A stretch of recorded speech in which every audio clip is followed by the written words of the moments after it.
तर नमस्कार मित्रांनो, विसरलेत का मला? लय दिवसानं व्हिडिओ टाकतोय मित्रांनो. कम से कम 10 ते 12 दिवसानंतर मी व्हिडिओ बनवतोय.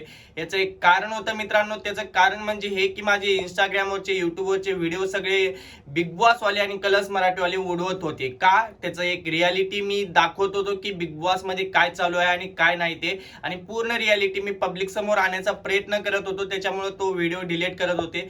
पण आता पूर्ण रियालिटी नाही, पण थोडीफार रियालिटी दाखवतोय, तर ते व्हिडिओ डिलीट होत नाहीत. त्याचनुसार हा व्हिडिओ आहे मित्रांनो. आणि कालचा एपिसोड जसा आपण बघितला त्याच्यावर पण हा व्हिडिओ बोलणार आहे की तन्वीने कसं काय गेम केला होता ते. चला मग स्टार्टिंग पासून सुरुवात करूया लगेच. त्याआधी सांगतो मित्रांनो, तुम्ही जर आपल्या चॅनलवर नवीन असाल तर चॅनलला सबस्क्राईब करा, कारण की आपण नवीन नवीन अपडेट घेऊन येत राहतो. आणि मित्रांनो, जे रियालिटी आहे तेच रियालिटी सांगत राहतो, कारण की आपल्या चॅनलवरती खोटं नाटक काही चालत नाहीये. आणि हा एक रियालिटी आहे, आणि ते पब्लिकला पर्सनली कमेंट ऑप्शन आहे की त्याच्यामध्ये त्यांचं मत मांडू शकतात. आपल्याला जसं बिग बॉस मध्ये काहीच नाही होऊ शकत, कारण की तिथले आपले कमेंट रीड पण नाही करत ते लोक, बघत पण नाही, काहीच नाही करत.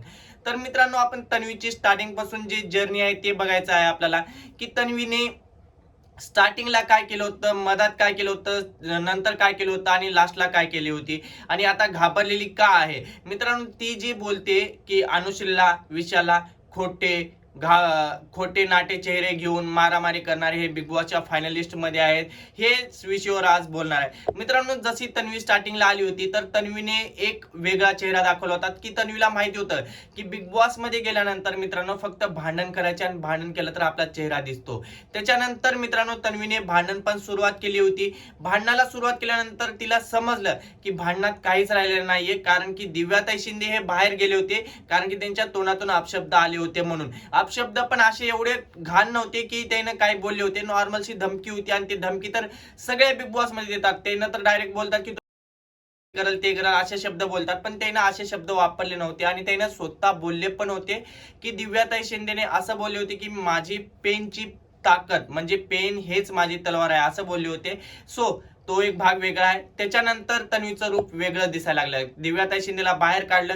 मग तन्वीला वाटलं की बाबा, आपण रागात यायचं नाही. जर आपण रागात आलं तर आपल्याला हे घराच्या बाहेर काढतील, कारण की इथे शब्द रागामध्ये आपले काहीही जातात, त्याच्यामुळे आपल्याला घराच्या बाहेर काढू शकतात. त्याच्यामुळे तन्वीने थोडासा चेंज केला मित्रांनो, चेंज केला.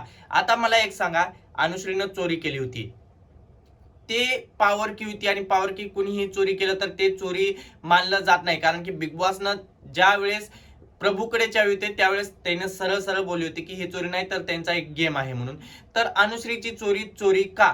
मेन गोष्ट मित्रांनो, आता मला एक गोष्ट कळत नाही. अनुश्रीने चोरी केली होती त्यावेळेस तन्वीने एवढा बवाल केला होता, एवढा बवाल केला होता की पूर्ण बिग बॉस मध्ये फक्त तन्वी सगळ्यांना भडकवत होती, अनुश्री चोर आहे, हे चोर आहे, ते चोर आहे, हे सगळ्या गोष्टी केली. मग नंतर प्रभूची बारी आली, प्रभूचा टाइम आला, त्यावेळेस 100% सांगतोय, हा प्रभूचा गेम नव्हता. ज्यावेळेस प्राजक्ताची चावी चोरी गेली होती त्यावेळेस 100% हे तन्वीने सांगितलं होतं की त्याला तू चावी चोर आणि चावी ठेव लपवून.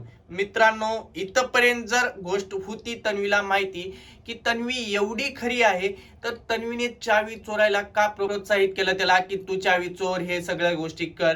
मग मला एकच प्रश्न करायचा आहे, तन्वी जर एवढी खरी आहे तर मग प्रभूने चावी चोरल्यावर प्रभूकडून चावी घेऊन वापस का नाही दिली? मला एक गोष्ट कळत नाहीये. आणि दुसरी गोष्ट मित्रांनो, आता ही जी बोलते माझी नाती दादा, आता इथेच सगळा गेम आहे मित्रांनो. ती बोलली तर चालते, पण दुसऱ्यानं बोललं तर चालत नाही मित्रांनो. तन्वी जे बोलते ना प्रत्येक गोष्टीला, मी सच्च आहे, मी खरी आहे, मी खरी आहे, मी खरी आहे, मग विशाल आणि अनुश्री खोटे कसं?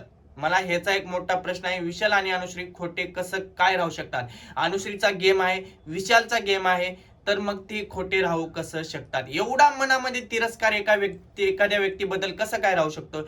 मित्रांनो, एक विचार करायची गोष्ट आहे की तन्वीने जे शब्द वापरले ना, की खोटे आणि भांडणारे जे माणसं आहेत ते बिग बॉसच्या घरामध्ये आहेत, आणि जे खरे माणसं आहेत ते घराच्या बाहेर जात आहेत मित्रांनो. म्हणजे हे तन्वी स्वतःवर पण बोलून घेते, कारण की मित्रांनो बिग बॉसच्या घरामध्ये तन्वी पण आहे, आणि तन्वी स्वतःवर पण बोलून घेते की तन्वी हे खोटं पण बोलते.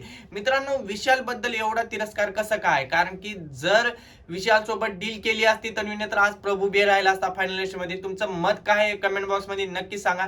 आणि अनुश्रीचा आणि विशालचा गेम काहीच नाही का? तुम्हाला थोडं तरी वाटते का त्यांचा गेम आहे का नाही? मला हे कमेंट बॉक्स मध्ये नक्की सांगा. कारण की मित्रांनो ह्या दोघाला टार्गेट का केलं जाते मला आजपर्यंत काहीच समजले नाहीये. तर चला बाय बाय. व्हिडिओ कसा वाटला हे कमेंट बॉक्स मध्ये नक्की सांगा आणि लाईक केलं नसेल तर लाईक पण करून घ्या.